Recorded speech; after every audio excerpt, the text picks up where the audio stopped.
मेरी गुजारिश है, जो कमेटी बनेगी ये हुकूमत से दरख्वास्त करने की बजाय, मुतालबात करने की बजाय आज इस हाउस में ऐलान करे कि हम हुकूमत के साथ तमाम किस्म के मुज़ाकरात का बाइकाट करते हैं। हुकूमत हमें अभी तक ये नहीं बता रही कि हमारा खून किसने बहाया, हमारा कातिल कौन है। लाशों की बेहुरमती कर रहे हैं, लाशें नहीं दे रहे। मस्जिदों में खौफो हरास है। हर जुमा से पहले खतीब बेचारा या मस्जिद से गायब है या छुपा हुआ है।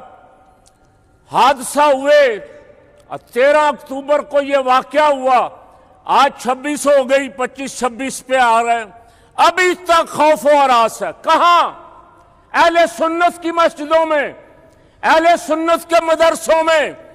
मैं पूछता हूं लानती हुक्मरानों, मस्जिदें तो तुम्हारा बाप भी बंद नहीं कर सकेगा, तुम किससे लड़ाई करने जा रहे हो? अहले सुन्नत से।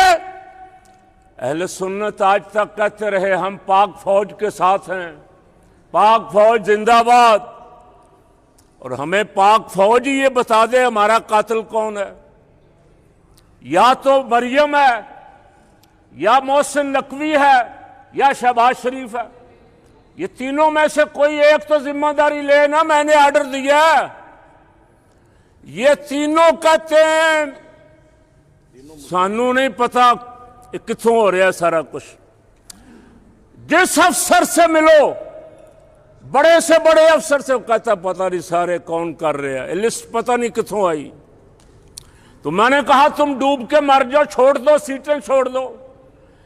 तो वो किसी ने कहा था मुफाहमत न सिखा जबरे नारवा से मुझे, मैं सर बकफ हूं लड़ा दे किसी बला से मुझे।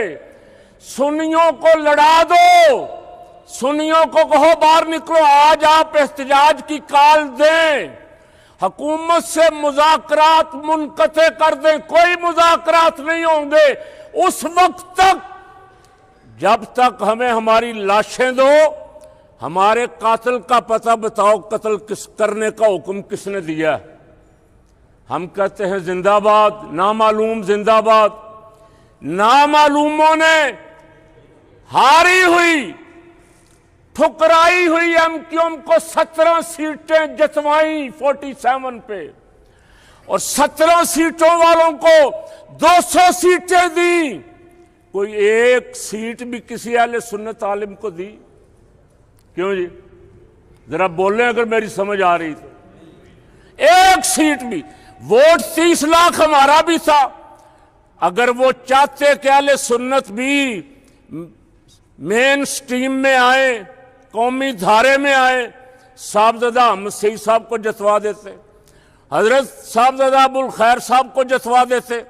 कोई 1, 2, 4 चले। एक तंजीम को आप कहते हैं जी ये इंतहा पसंद है, सारा इंतहा पसंद होगा सुन्नी? इंतहा पसंद तो आप इस मरीज के वाले वाक्य के बाद कह रहे हैं, और इलेक्शन हुए तो 1.5 साल हो गया।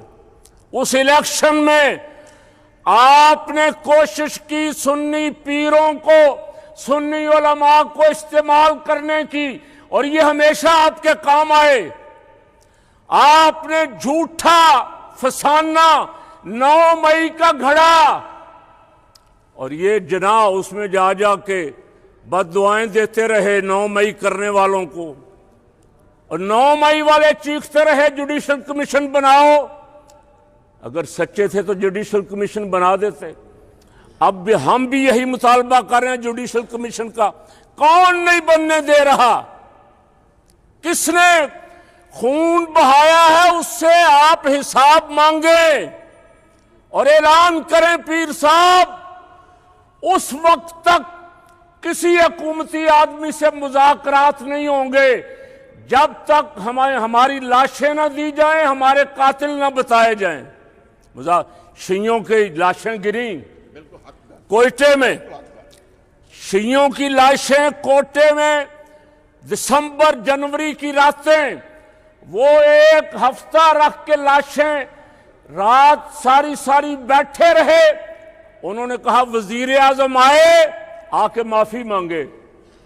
वजीर आजम वहां गया, जाके माफी मांगी, फिर लाशें गिरी, लाहौर गवर्नर हाउस के सामने रख के बैठ गए। मोहसिन नकवी साहब, आप भूल गए सारा कुछ।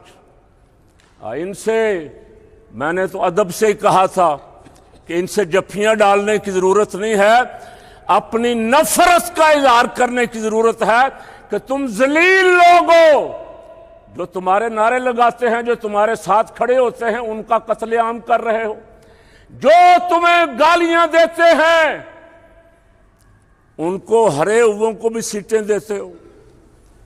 हमें खुद फौजियों ने मीटिंगें कर करके बताया कि ये गंजे बेईमान है, बदउनवान है। 2016-17 में ये मुल्क की सारी दौलत लूट के ले गए, अब उनको ला के हुकूमत में बिठाया। मौलाना शाह नूरानी को अब याद करते हैं, कहते हैं जी बड़े रवादारी की सियासत की है। मौलाना शाह नूरानी पे भी कांटा लग गया था, असेंबली में नहीं आने देना। जमीयत उलमाए पाकिस्तान को 77 में 23% कोटा मिला था कौमी इतिहास से।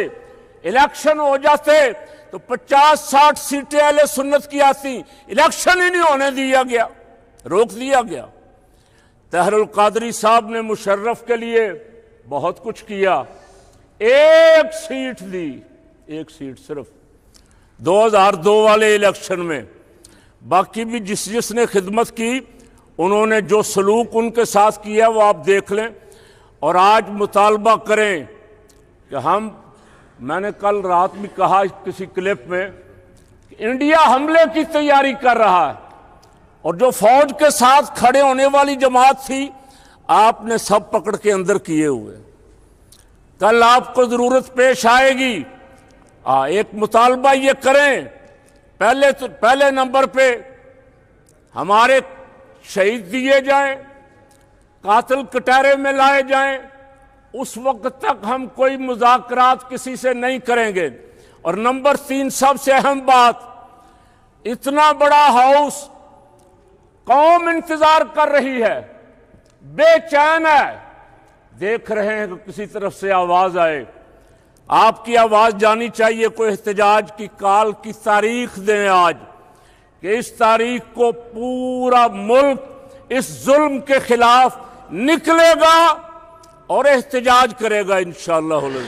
ये जो गुफ्तगू आपने समाअत फरमाई, ये तंजीमात अहले सुन्नत में फ़कीर की तजावीज़ थी, ये मेरी तजवीज़ें थीं, लेकिन जो फ़ैसले हुए, अब मैं भी एक कारकुन होने की हैसियत से उसका पाबंद हूँ। मेरी ख्वाहिश तो थी कि जल्दी कोई एहतजाज का ऐलान हो। अब बहुत सारे लोग तंजीमात अहले सुन्नत की जो कार्रवाई हमने डाली थी उसके नीचे मुझसे सवाल करते हैं कि 25 जनवरी में तो अभी 3 महीने बाकी हैं। तो भाई ये एक शूरा थी, एक आल पार्टीज़ कॉन्फ्रेंस थी, उसमें ज़ाहिर है अक्सरियत की या काबरीन की जो राय थी वही मानी जानी थी। मैंने बहसीयत कारकुन जो तजावीज़ दी थी वो मैंने आपके सामने पेश कर दी हैं। उस दिन से ये इसलिए वीडियो अपलोड नहीं की कि ये एक इजलास की कार्रवाई के दौरान एक अमानत है, लेकिन अकाबरीन ने सब ने तकरीबन अपनी अपनी तजावीज़ और तकरीरें भी लोड कर दी। 3-4 दिन से चल रही हैं, आप सुन रहे हैं। तो मैंने भी मुनासिब समझा कि मैंने जो कुछ अर्ज़ किया है मैं भी आपकी खिदमत में पेश कर दूँ। लेकिन अब मैं उन फ़ैसलों का पाबंद हूँ जिस मजलिस में मैं शरीक था। जो मेरी तजवीज़ें थी वो पेश कर दी हैं, लेकिन जो फ़ैसले हुए, मेरी तजवीज़ थी मुज़ाकरात ना करने की, फ़ैसला हुआ मुज़ाकरात भी होंगे और एहतजाज भी होगा। तो मैं उसका पाबंद हूँ। इंशाअल्लाह जो वो ऐलान करेंगे, जो ऐलान उन्होंने किए हैं, हम उनके साथ खड़े हैं।